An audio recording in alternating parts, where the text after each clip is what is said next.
नमस्कार. आजच्या व्हिडिओमध्ये मी तुम्हाला वैशाख पौर्णिमेच्या दिवशी कोणत्या राशीने काय दान करायला हवं, तसेच तुम्हाला पौर्णिमेच्या दिवशी संध्याकाळी कोणता उपाय करायचा आहे, याबद्दलची संपूर्ण माहिती सांगणार आहे. पण त्याआधी तुम्ही चॅनलवरती नवीन असाल तर चॅनलला लाईक करा आणि सबस्क्राईब देखील करा. कमेंटमध्ये श्री स्वामी समर्थ किंवा ओम महालक्ष्मी नमः लिहायला विसरू नका. 12 तारखेला आहे वैशाख पौर्णिमा आणि या दिवशी जर तुम्ही तुमच्या राशीनुसार काही खास उपाय केले तर तुमची आर्थिक समस्या दूर होऊ शकते. आणि फक्त आर्थिकच नाही बरं का, तर कुठल्याही प्रकारची समस्या असू द्या, पण वैशाख पौर्णिमेला केलेले उपाय त्या समस्येतून आपली सुटका करतात. यंदा वैशाख पौर्णिमेला सुरुवात होते 11 तारखेला रात्री 8:01 आणि वैशाख पौर्णिमेची समाप्ती होणार आहे 12 तारखेला रात्री 10:25 हिंदू धर्मात पौर्णिमेला विशेष महत्त्व आहे. वैशाख महिन्यात येणाऱ्या पौर्णिमेला बुद्ध पौर्णिमा सुद्धा साजरी केली जाते. या दिवशी स्नान आणि दान यांचं विशेष महत्त्व सांगण्यात आलं आहे. या दिवशी राशीनुसार दान करणं अत्यंत शुभ असतं. चला जाणून घेऊया कोणत्या राशीने या दिवशी काय दान करायला हवं. हिंदू धर्मामध्ये वैशाख पौर्णिमेच्या दिवशी दानाचं विशेष महत्त्व सांगितलं आहे. वैशाख पौर्णिमेच्या दिवशी भगवान श्रीहरी विष्णूंची पूजा आणि उपवास केला जातो. या दिवशी उपवास करून माता लक्ष्मी आणि भगवान श्रीहरी विष्णू यांना प्रसन्न करून घेतलं जातं. राशीनुसार ज्योतिषशास्त्रात सुचवलेलं दान केलं पाहिजे. त्यानुसार मेष राशीच्या लोकांनी या दिवशी जलदान केलं पाहिजे. वैशाखाच्या रणरणत्या उन्हामध्ये जलदान करण्यासारखं दुसरं पुण्य नसतं. यासाठी एखाद्या मोक्याच्या ठिकाणी आपण जलाची व्यवस्था करू शकता.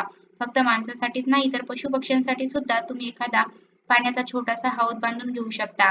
वृषभ राशीच्या लोकांनी आगामी पावसाळ्याच्या दृष्टीने गरजू व्यक्तींना पावसाळी चपला, बूट किंवा छत्री या वस्तूंचं दान करायला हवं. ज्योतिषशास्त्रानुसार मिथुन राशीच्या लोकांनी गरीब लोकांना आंबा, टरबूज, खरबूज इत्यादी हंगामी फळांचं दान करणं गरजेचं आहे. कर्क राशीच्या लोकांनी गरजू व्यक्तींना छत्री दान करावी. तसंच कुणालाही आवश्यक असल्यास एखाद्या विश्रांती स्थान उभारायला काहीच हरकत नाही. उन्हापासून बचाव करणाऱ्या वस्तूंचं दान केल्याने भगवान श्रीहरी विष्णूंची कृपा त्यांच्यावर होते. सिंह राशीच्या व्यक्तीने ज्योतिषशास्त्रानुसार गरीब लोकांना शिदा अर्थात कोरे न शिजवलेले धान्य दान करणं विशेष फलदायी ठरतं. दान देणाऱ्या आणि घेणाऱ्यांची मनोकामना पूर्ण होतात. कन्या राशीच्या लोकांनी अनाथ आश्रमात जाऊन किंवा बाल आश्रमात जाऊन शैक्षणिक क्षेत्रात उपयोगी पडतील अशा वस्तूंचं दान करावं. उदाहरणार्थ वह्या, पुस्तकं, पंखा, कूलर, धान्याचं दानही तुम्ही करू शकता. तूळ राशीच्या लोकांनी वैशाख पौर्णिमेच्या दिवशी सावली देणारी झाडे लावायला हवीत. अर्थात शक्य तेवढे वृक्षारोपण करायला हवे आणि इतरांनाही प्रवृत्त करायला हवं. वृश्चिक राशीच्या लोकांनी गरजू व्यक्तींना ऋतुमानाप्रमाणे पिकणाऱ्या फळांचं दान करणं शुभ मानलं जातं.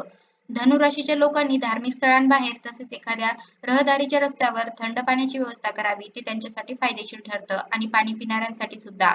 दुसऱ्यांची तहान भागवल्यामुळे आपल्याला जीवनामध्ये कायम गारवा राहतो. मकर राशीच्या लोकांनी वैशाख पौर्णिमेच्या दिवशी पशुपक्ष्यांना पाण्याची व्यवस्था करावी. पक्ष्यांच्या रूपाने त्रिदेव प्रसन्न होऊन भक्तांच्या सर्व मनोकामना पूर्ण करतात. कुंभ राशीच्या व्यक्तींनी वैशाख पौर्णिमेच्या दिवशी गरजूंना सुती कपडे दान करायला हवेत. असं केल्याने शनिदेवही प्रसन्न होतात आणि शुभ परिणाम प्राप्त होतात. मीन राशीच्या लोकांनी यात्रेकरूंसाठी भोजन आणि पाण्याची व्यवस्था करावी किंवा तीर्थक्षेत्री जाणाऱ्या लोकांना शिदा किंवा भोजनासाठी उपयुक्त अन्नाचे दान करायला हवे. तुमची रास काय आहे त्याप्रमाणे दानधर्म वैशाख पौर्णिमेला नक्कीच करा. सगळ्या गोष्टींचं सोंग आणता येतं पण पैशांचं सोंग मात्र आणता येत नाही आणि हल्ली तर महागाईच्या जगामध्ये कितीही पैसा कमावला तरी तो कमीच पडतो. मग अशा वेळी प्रश्न उभा राहतो की आपल्याला मदत कोण करणार? कोण आपल्याला आपल्या आर्थिक संकटातून बाहेर काढणार? त्यावर एक अत्यंत प्रभावी उपाय आपल्या ऋषीमुनींनी सांगून ठेवलेला आहे. तो उपाय श्रद्धा भक्तीने करायचा आहे. उपाय काय आहे?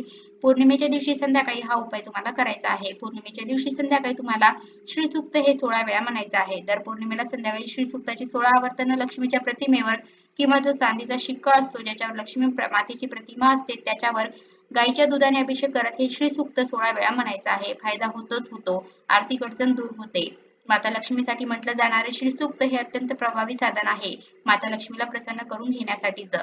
तसं जर तुम्ही खूप जास्त आर्थिक अडचणीमध्ये असाल तर तुम्ही रोज सकाळी आणि संध्याकाळी सुद्धा श्री सूक्त पठण करू शकता. पण त्याचबरोबर पौर्णिमेच्या दिवशी जे 16 आवर्तन तुम्ही करणार आहात ते खास असतात, विशेष असतात. कारण पौर्णिमा तिथीला माता लक्ष्मीची साधना, उपासना केली तर त्याचं फळ आपल्याला खूप पटीने अधिक मिळतं. पौर्णिमा माता लक्ष्मीच्या पूजेसाठी विशेष मानली जाते. आता तुमच्यापैकी बरेच जण असे म्हणतील की श्री सूक्त कसं म्हणायचं ते आम्हाला माहित नाही. तर हल्लीच्या इंटरनेटच्या जगात अशक्य असं काहीच नाही. इंटरनेटवरून तुम्ही श्री सूक्ताची प्रिंट मारून आणू शकता. तो कागद डोळ्यासमोर धरायचा आणि इंटरनेटवरच श्री सूक्त लावायचं, ऑडिओ लावायचा आणि ते ऐकून ऐकून प्रॅक्टिस करत करत सराव करायचा. एकदा चांगला उच्चार स्पष्ट जमले, चांगला सराव झाला की मग तुम्ही हे अनुष्ठान करायचं. तोपर्यंत नाही. कारण कुठल्याही हेतूने जेव्हा आपण एखादा स्तोत्र किंवा मंत्र म्हणतो, तेव्हा त्याच्या उच्चारांना विशेष महत्त्व असतं. म्हणून चांगली प्रॅक्टिस केल्यानंतर तुम्हाला श्रीसूक्त म्हणता येईल आणि मग तुम्ही जर पौर्णिमेला न चुकता 16 वेळा श्रीसूक्त म्हटलात, माता लक्ष्मीच्या प्रतिमेला किंवा माता लक्ष्मीचा जो चांदीचा शिक्का असतो, त्यावर अभिषेक केलात आणि श्रीसूक्त म्हटलं, तर तुम्हाला माता लक्ष्मीच्या कृपेचा अनुभव येतोच येतो. हो, पण त्याबरोबरीने प्रामाणिक कष्टही करायचे आहेत. कारण माता लक्ष्मी आळशी माणसांना प्रसन्न होत नाही. म्हणून प्रामाणिकपणे काम करा, कष्ट करा. पण कधी-कधी चांगल्या संधी आपल्यापर्यंत येत नाहीत. आपल्यामध्ये बऱ्याच चांगल्या गुणांची खाण असते, पण त्या गुणांना वाव मिळेल असं काम करायला आपल्याला मिळत नाही आणि मग आपण मागे-मागे पडत जातो. अशा वेळी अशा प्रकारची साधना केल्यानंतर योग्य ठिकाणी योग्य वेळी आपली उपस्थिती असते. योग्य ते संधी आपल्याला मिळते आणि त्या संधीचा फायदा घेत आपण प्रगती करत राहतो. असा अनुभव तुम्हालाही घ्यायचा असेल तर या पौर्णिमेपासूनच सुरुवात करा आणि दर पौर्णिमेला 16 वेळा श्रीसूक्त म्हणा. जोपर्यंत तुमच्या समस्या दूर होत नाहीत, तोपर्यंत नित्यनियमाने हे चालू द्या. बघा फरक जाणवतो की नाही. तर अशा प्रकारे आजच्या व्हिडिओमध्ये मी तुम्हाला वैशाख पौर्णिमेच्या दिवशी कोणत्या राशीने काय दान करायला हवं, तसेच तुम्हाला पौर्णिमेच्या दिवशी संध्याकाळी कोणता उपाय करायचा आहे, याबद्दलची संपूर्ण माहिती सांगण्याचा प्रयत्न केला आहे.